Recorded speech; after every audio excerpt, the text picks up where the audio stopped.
एक छोटे से खेत में एक जवान लड़का और उसका दादा मिट्टी खोद रहे थे।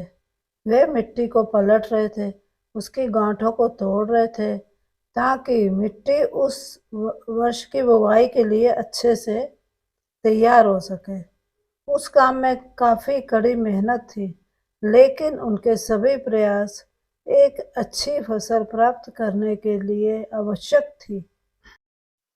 बूढ़ा आदमी अपने 70 की उम्र में भी अच्छी तरह से कड़ी मेहनत कर रहा था और थकान से वो काफी हद तक हांफ रहा था।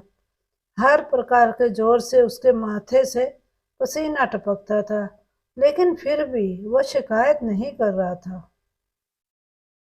उसका पोता, जो महज 17 साल का था, तंदुरुस्त और ताकतवर, वह मिट्टी को पलटने और गांठों को तोड़ने में लगती मेहनत और ताकत के लिए कोसता।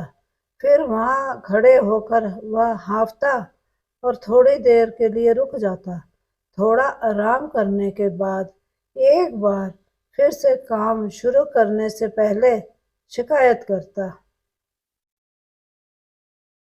थोड़ी देर बाद युवा पोता देखता है कि उसके दादाजी ने जितना काम कर जमीन को तैयार किया, वो खुद ने तैयार की जमीन से बहुत ज्यादा है।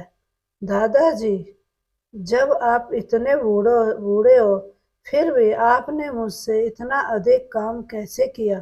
पोता अपने दादा से पूछता है। दादाजी ने जो उसे जवाब दिया, उसकी उसे उम्मीद नहीं थी। जब हम किसी काम को मुश्किल मानते हैं और उसके बारे में ज़्यादा सोचते हैं, तो सच में मुश्किल हो जाता है, और हम बिना सोचे जब उसे करते हैं और करते ही रहते हैं, तो वो आसान हो जाता है। पोता थोड़ा अचंभित हो जाता है, इसलिए दादाजी अपनी बात जारी रखते हैं। जब हम अपना समय यह सोचने में बिताते हैं कि कोई काम कितना कठिन है और अभी कितना सारा बाकी है, तब हमारा मन बहाने बनाने लगता है। इन सब चीज़ों के बारे में सोचना, अपने स्वयं के विचारों के बवंडर में फंसना ही उस काम को हमारे लिए बहुत ज़्यादा कठिन बना देता है। इसलिए समझदारी इसी में है कि वास्तविक रूप से पहली बार में शारीरिक कार्य किया जाए।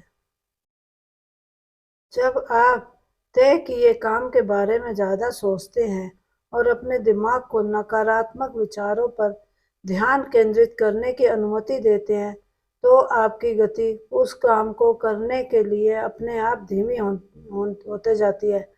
अगर आपको किसी भी काम के दौरान सकारात्मकता बनाए रखना चाहते हो, तो आपको तुरंत उस काम को शुरू करना चाहिए।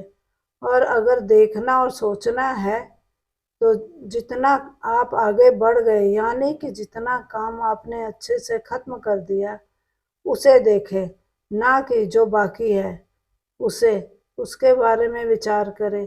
ऐसा करने से सुखद और सकारात्मक एहसास आपको उस काम को लगातार करते रहने की ऊर्जा देता रहेगा।